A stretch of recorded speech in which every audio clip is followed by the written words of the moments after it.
So students, मैं आपको बता रहा था कि इंक्रस्टेशन क्या होता है। इंक्रस्टेशन में क्या होता है कि जब हमारा वाटर फ्लो हो रहा है, ठीक है, और हार्डनेस के कारण क्या होगा, वहाँ पर सेटलमेंट हो जाएगा CaCO3 या MgCO3 का। वो एज ए प्रेसिपिटेट उस पाइप के अंदर जमा हो जाएंगे, ठीक है। तो उससे क्या होगा, हमारा जो वाटर कैरिंग डिस्चार्ज कैपेसिटी है वो हमारी कम हो जाएगी, ठीक है।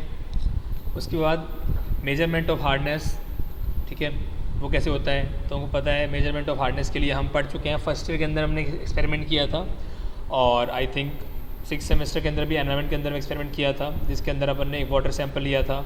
वाटर सैंपल के अंदर अपन ने क्या क्या डाला था, उसके अंदर EBT डाला था। उस वाटर सैंपल के अंदर कैल्शियम मैग्नीशियम तो था ही, तो उसके अंदर EBT एरिक्रोम ब्लैक टी डाला था, और ब्यूरेट के अंदर वर्सनेट सॉल्यूशन 0.01 MEDTA मोलैरिटी का हमने वर्सनेट सॉल्यूशन भरा था, जिसको हम एथिलीन डायमीन टेट्रा एसिड बोलते हैं, ठीक है। तो EBTA जब Ca और Mg से मिला तो ये अनस्टेबल वाइन रेड कलर का इसने को दिया लिक्विड। उसके बाद ये EBTA CaMg, अब ये अनस्टेबल था तो उसको स्टेबल करने के लिए हमने EDTA डाला। जैसे हमने EDTA डाला तो क्या हो गया, कलरलेस हो गया, दैट विल बी स्टेबल, ठीक है। और EBT हमारा क्या हो गया, ब्लू ब्लैक हो गया, ठीक है। एक्सेप्टेबल लिमिट्स क्या है इसकी, एक्सेप्टेबल लिमिट होती है 200 मिलीग्राम पर लीटर, और कोर्स प्रोजेक्शन होता है इसका 600 milligram per litre as CaCO3। For domestic water supply hardness should be in the range of 75 to 115 milligram per litre, ठीक है। अगर जीरो हार्डनेस हो जाएगी तो वाटर हमारा क्या हो जाएगा, टेस्टलेस हो जाएगा, ठीक है ना, ठीक है। उसके बाद हार्डनेस एंड एल्केलिनिटी, ठीक है, ये हमारे अभी कुछ है, मतलब ये न्यूमेरिकल पार्ट है जो हम पढ़ चुके हैं, जो कि अभी इस बार सिलेबस के अंदर नहीं है, तो आपको ये याद रखना नहीं है। उसके बाद आज ये नाइट्रोजन कंटेंट, ये क्या होता है, presence of nitrogen in water indicates is pollution due to organic matter. मतलब नाइट्रोजन अगर पानी के अंदर मौजूद है तो क्या शो करेगी, वहाँ पर ऑर्गेनिक मैटर है या नहीं है, ठीक है। अगर नाइट्रोजन है इसका मतलब ऑर्गेनिक मैटर है। Nitrogen in water will be found in any of following forms. First is free ammonia. Free ammonia क्या होता है वो देखते हैं अपन। Free ammonia in water indicates, तो I was telling you about free ammonia. Free ammonia in water indicates it's recent pollution, मतलब अभी अभी पानी गंदा हुआ है। It is determined by boiling the sample of water and noting the amount of ammonia gas liberated. जो limit होती है एक्सेप्टेबल इसकी 0.15 मिलीग्राम पर लीटर होती है। आफ्टर दैट हम पढ़ते हैं ऑर्गेनिक अमोनिया, ठीक है। ऑर्गेनिक अमोनिया क्या होता है, ऑर्गेनिक अमोनिया इसको हम एल्ब्यूमिनॉइड भी बोलते हैं। Organic ammonia in water indicate the presence of nitrogen before the decomposition of organic matter, ठीक है, हैज़ स्टार्टेड, और it may refer to be indicate the presence of complex organic matter in water. इसका मतलब क्या हो गया, अगर organic ammonia है पानी के अंदर तो ये क्या इंडिकेट करेगी कि वहाँ पर ऑर्गेनिक मैटर का डिकम्पोजिशन स्टार्ट नहीं हुआ है उससे पहले की बात, या फिर उसकी प्रेजेंस उसके अंदर ये करेगी कि वहाँ पर ऑर्गेनिक मैटर किस फेज़ में, कॉम्प्लेक्स फेज़ के अंदर है, ठीक है। Organic ammonia is determined by boiling the already boiled sample of the water and noting the amount of ammonia get liberated with the addition of strong alkaline reagent like KMnO4। मतलब इसके अंदर ये बताया गया है कि ऑर्गेनिक अमोनिया को determine करना है तो कैसे होगा, पहले से जो पानी बॉईल कर रखा है उसको वापस से बॉईल करेंगे, ठीक है, और नोट करेंगे कि इसका अमाउंट, अमोनिया का अमाउंट नोट करेंगे, जो कि अमोनिया हमारी गैस जो के फॉर्म में क्या हो रही है, लिबरेट हो रही है। कब, जब हम उसके अंदर KMnO4 ऐड कर रहे हैं, ठीक है। एक्सेप्टेबल लिमिट कितनी है इसकी, 0.3 मिलीग्राम पर लीटर। ऊपर जब फ्री अमोनिया है इसकी एक्सेप्टेबल लिमिट थी 0.15 मिलीग्राम पर लीटर, ठीक है। इसके बाद आ जाइए आप नाइट्राइट। नाइट्राइट मतलब NO2 minus. Presence of nitrite in water is highly dangerous as it indicates the partial decomposition of the organic matter, ठीक है। मतलब नाइट्राइट की प्रेजेंस होती है वाटर के अंदर, वो क्या शो करती है, वो ये शो करती है कि जो हमारा ऑर्गेनिक मैटर है उसका डीकम्पोजिशन पार्शियली हुआ है, फुली नहीं हुआ। तो ये तो हमारे लिए बहुत डेंजरस वाली बात हो गई, या तो पूरी तरह से डीकम्पोजिशन हो या फिर डीकम्पोजिशन क्या हो हमारा, ज़ीरो हो। बट यहाँ पर क्या होता है, पार्शियली।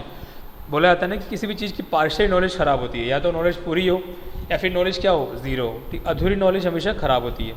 तो यहाँ पर यही सीन है। It is determined by colour matching technique and colour is induced by the addition of sulphuric acid and naphthylamine, ठीक है। तो जो मतलब कलर मैचिंग टेक्निक यूज़ करते हैं, और क्या मिलाते हैं इसके अंदर, सल्फोनिक एसिड मिलाते हैं और नेफ्थामीन बनाते हैं। एक्सेप्टेबल लिमिट कितनी है इसकी, 0 milligram per litre. Fourth is nitrate, ठीक है। नाइट्रेट क्या होती है, presence of nitrate in water is not harmful as it indicate the complete decomposition of organic matter. सबसे अच्छी बात यह है नाइट्रेट की कि जो उसकी प्रेजेंस है, वो हार्मफुल क्यों नहीं है? क्योंकि ये इशू करती है कि जो ऑर्गेनिक मैटर था उसका टोटल डिकम्पोजिशन हो गया, पार्शियल नहीं हुआ। However in some cases if it is presence in excess it affects the infants and results in the disease referred as methaemoglobinaemia globinaemia methaemoglobinaemia, इसका मतलब ब्लू बेबी डिजीज़, ठीक है, ये बच्चों के अंदर पाई जाती है, ठीक है। तो वही बताया कि अगर जो नाइट्रेट है, अगर नाइट्राइट है तो उसका तो वो तो हमारे लिए बहुत खतरनाक है क्योंकि वो शो करती है पार्शियल डिकम्पोजिशन, बट अगर नाइट्रेट है, ठीक है, तो वो हार्मफुल नहीं है क्योंकि ये कंप्लीट डिकम्पोजिशन शो करती है ऑर्गेनिक मैटर का। फिर भी it is in the presence in access, अगर ज़्यादा प्रेजेंस हो जाती है इसकी एक्सेस के अंदर तो ये जो ब्लू बेबी डिजीज़ पैदा हो जाती है या फिर जो न्यूली बॉर्न बेबीज़ हैं उनके लिए क्या होती है, खतरनाक हो जाती है, ठीक है। एक्सेप्टेबल लिमिट इसकी होती है 45 मिलीग्राम पर लीटर, ठीक है। अब देखो यहाँ पर क्या लिखा हुआ है, NO3-, ठीक है, NO3- से क्या हुआ, NO2- बना, ठीक है, NO3- से NO2- बना, और NO2 से क्या बना, HbO2, और HbO2 से क्या बना, HbNO2। ये हमारी इक्वेशन काम की नहीं है। जो नेक्स्ट इक्वेशन है वो बहुत काम की है, जिसके अंदर नाइट्रोसोमोनास बैक्टीरिया काम में आते हैं। तो अमोनिया से पहले बना नाइट्राइट, अमोनिया NH3 नाइट्रिफिकेशन हुआ, NO2 में कन्वर्ट हुआ। उसके बाद नाइट्राइट से बना क्या, नाइट्रेट, तो इसको बोलते हैं नाइट्रिफिकेशन। और जो बैक्टीरिया इसमें काम आए उसको बोलते हैं नाइट्रोसोमोनस। उसके बाद पैराकोलस डीनाइट्रिफिकेंट्स, उन्होंने क्या किया, जो हमारा नाइट्रेट बना था इसको इन्होंने नाइट्रोजन में कन्वर्ट किया, इसको बोलते हैं डीनाइट्रिफिकेशन। तो फर्स्ट जो वो थे बैक्टीरिया वो थे हमारे नाइट्रोसोमोनस, जिन्होंने NH3 को NO2 में कन्वर्ट किया पहले, और NO2 से क्या बना, NO3- बना, जो कि क्या है हमारा नॉट हार्मफुल। फिर पैराकोलस जो थे यहाँ पर COLOUS है ये, पैराकोलस डीनाइट्रिफिकेंट्स, इन्होंने क्या किया, इन्होंने NO3- को नाइट्रेट को नाइट्रोजन में कन्वर्ट किया, जिसको क्या बोला गया, डीनाइट्रिफिकेशन, ठीक है। आगे भी लिखा हुआ है, a process in which ammonia gets converted into nitrate is known as nitrification, ठीक है। A process in which nitrate content into nitrogen is called as, मतलब a process in which nitrate convert into the nitrogen is called as denitrification, okay. After that chloride content comes. The presence of fluoride in water, high concentration, indicates the pollution due to industrial waste or sewage. इसका मतलब अगर sample के अंदर chloride content है तो वो ये show करेगा कि वहाँ पर क्या है, इंडस्ट्रियल वेस्ट है या फिर सीवेज है। Chloride is determined by titrating the water sample with the standard silver nitrate, AgNO3 use किया जाता है अगर हमको क्लोराइड डिटरमाइन करना है, using K2CrO4 as a indicator. Mohr's method बोलते हैं इसको, ठीक है, हमको ये केवल याद रखना है। एक्सेप्टेबल लिमिट है इसकी 200 milligram per litre, course projection है 1000 मिलीग्राम पर लीटर, ठीक है। तो सिल्वर नाइट्रेट अगर क्लोरीन से मिलकर बनाता है तो AgCl बना रहा है तो वाइट प्रेसिपिटेट बनाएगा, और सिल्वर नाइट्रेट अगर K2CrO4 से मिलकर बना रहा है तो ये AgCrO4 रेड ब्राउन प्रेसिपिटेट बनाएगा। आफ्टर दैट फ्लोराइड कंटेंट, ये क्या होता है, up to 1 milligram per litre of fluoride is required in the water to prevent dental cavities and for the growth of permanent teeth. इसका मतलब at least 1 milligram per litre तो fluoride content होना ही होना चाहिए हमारे पानी के अंदर, किसके लिए, डेंटल कैविटी प्रिवेंट करने के लिए और हमारे टीथ की ग्रोथ करने के लिए। अगर फ्लोराइड की वैल्यू 1.5 मिलीग्राम पर लीटर ज़्यादा हो जाती है तो क्या हो जाता है, decolouration of teeth and result in disease referred as fluorosis. अगर फ्लोराइड कंटेंट की वैल्यू 1.5 मिलीग्राम पर लीटर ज़्यादा हो जाती है तो उससे क्या हो जाएगा, हमारे जो दांत है वो ख़राब होने लग जाएंगे, ठीक है, जिसको हम बोलते हैं फ्लोरोसिस, ठीक है। Fluoride beyond 5 milligram per litre causes deformation of the bones and results in disease referred as bone fluorosis. इसका मतलब क्या हो गया, अगर फ्लोराइड की वैल्यू 5 मिलीग्राम पर लीटर ज़्यादा है तो क्या प्रॉब्लम आएगी, तो बोन फ्लोरोसिस, मतलब बोन्स जो है वो हमारी ख़राब होने लग जाएंगी, तो उस बीमारी को बोलते हैं bone fluorosis. Fluoride in water is determined by colour matching technique and colour is induced by the addition of zirconium and alizarin, ठीक है। ये सब हम यहाँ पर क्या कर रहे हैं, यहाँ पर हम सब कैलिब्रेशन कर रहे हैं। What is calibration?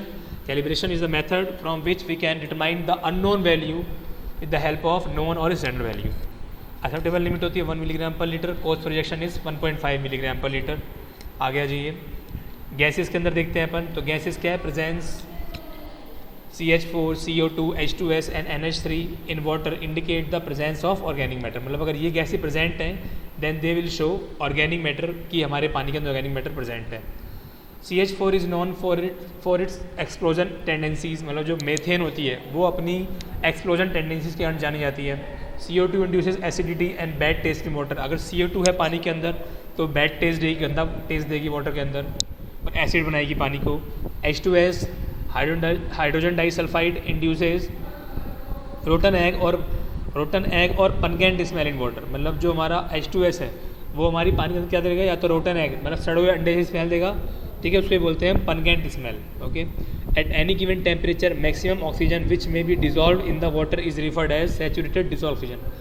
एग्जाम्पल लेते हैं, मान लो कि बंदा है खाना खाता है, तो अब उसकी कैपेसिटी है कि भाई 4 रोटी खा लेगा, मैक्सिमम 5 खा लेगा, 6 खा लेगा, इसके बाद वो खा सकता नहीं है ना, खाएगा तो क्या हो जाएगा, वोमिटिंग हो जाएगी।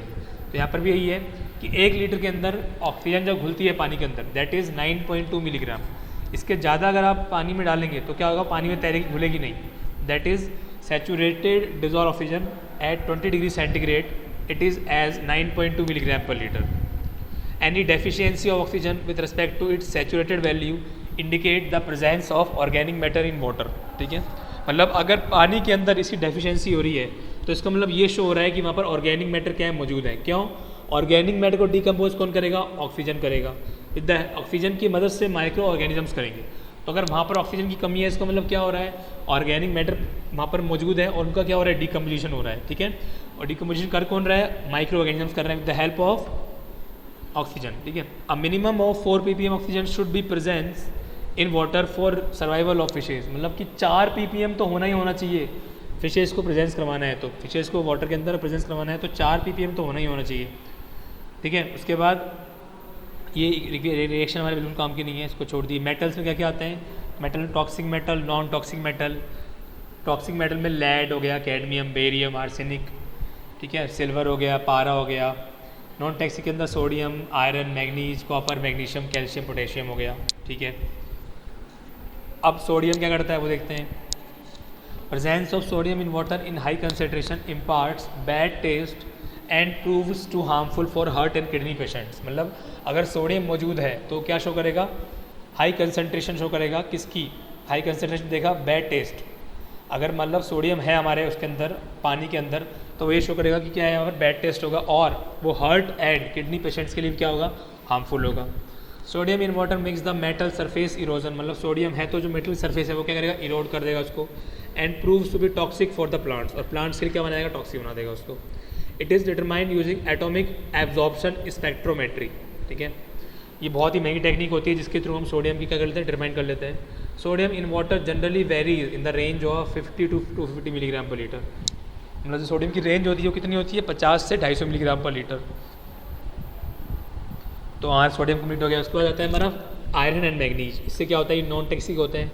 आयरन हम खाते हैं, टमाटर खाते हैं, पालक खाते हैं, उसके अंदर आयरन नहीं होता है। तो iron and manganese causes colour, reddish brown colour पैदा करते हैं। Problem it presence if presence in concentration greater than 0.3 milligram per litre और 0.05 मिलीग्राम पर लीटर रेस्पेक्टिवली। अगर मतलब इसकी वैल्यू 0.3 मिलीग्राम पर लीटर ज़्यादा है फेरम की, आयरन की, और मैग्नीज की वैल्यू अगर 0.05 मिलीग्राम पर लीटर ज़्यादा है, तो क्या होगा, ये क्या करेंगे, कलर प्रोड्यूस करेंगे, जो कि रेडिश ब्राउन कलर का होगा, बट होते नॉन टॉक्सिक है। ठीक है, iron and manganese can also be used as source of energy by certain type of micro organisms. और कुछ टाइप के माइक्रो ऑर्गेनिजम्स के लिए ये क्या करते हैं, एज एनर्जी भी काम में आते हैं।